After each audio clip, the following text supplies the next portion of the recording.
Aujourd'hui, nous allons donner 3 conseils concrets, immédiatement exploitables pour ceux qui regardent la méthode de travail dans l'enseignement supérieur, c'est-à-dire les universités et les hautes écoles. Premier conseil, les supports complets. Nous voyons chaque année des étudiants dont les supports ont des carences. Quand on connaît parfaitement un support qui a des carences, on ne peut réussir l'examen que de façon médiocre. Donc l'objectif premier pour chaque matière est de se procurer ou de se confectionner soi-même un support d'études complet, c'est-à-dire qui recèle l'ensemble de l'information cette année pour la matière en question. Alors ça peut être un support composite, on se procure éventuellement d'autres éléments, mais il faut que le support soit complet et corresponde évidemment à la matière de cette année, pas de l'année précédente.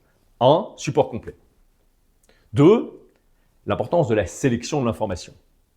Nous voyons chaque année encore beaucoup d'étudiants et d'étudiantes qui veulent tout apprendre, par exemple en médecine, par exemple en droit.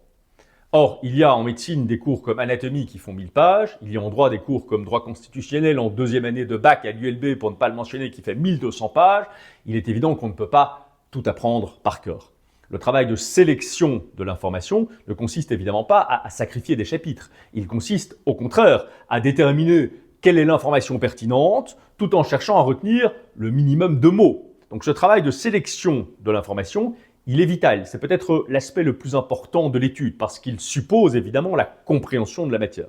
Quand on n'y arrive pas, il faut se faire aider. Le fait est que c'est fondamental. La sélection permet de passer à un volume de 1000 pages, je reprends mon exemple, à un volume effectif peut-être de 600 pages, voire de 800 pages. Mais ce sera toujours cela de gagner par rapport au travail suivant, qui est le travail de mémorisation. 3, c'est notre troisième conseil après les supports complets, la sélection de l'information pertinente, c'est le travail de mémorisation. On voit souvent en sciences exactes des étudiants assez brillants qui nous disent « Mais monsieur, je ne vais tout de même pas mémoriser. Moi, je sais faire les exercices. Or, à l'examen, il n'y a que des exercices, donc je ne vais pas mémoriser la théorie. » Mais si, en réalité, il faut avoir cette humilité d'apprendre la théorie parce qu'il y a dans la théorie en tant que telle un certain nombre d'éléments qui permettent d'aborder les exercices, souvent dans leur finesse, de manière plus complète, plus exhaustive et finalement plus exacte que ce n'est le cas si on s'exerce uniquement sur la partie pratique. Je vais donner un exemple très simple, la comptabilité.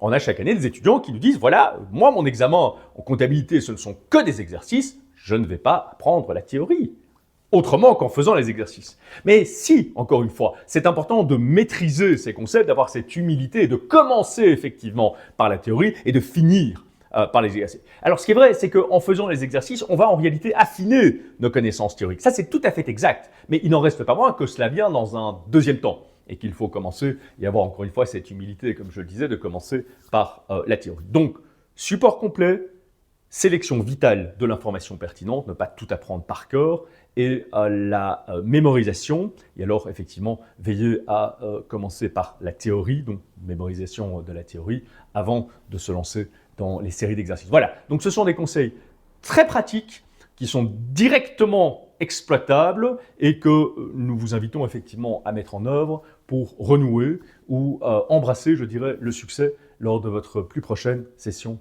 d'examen.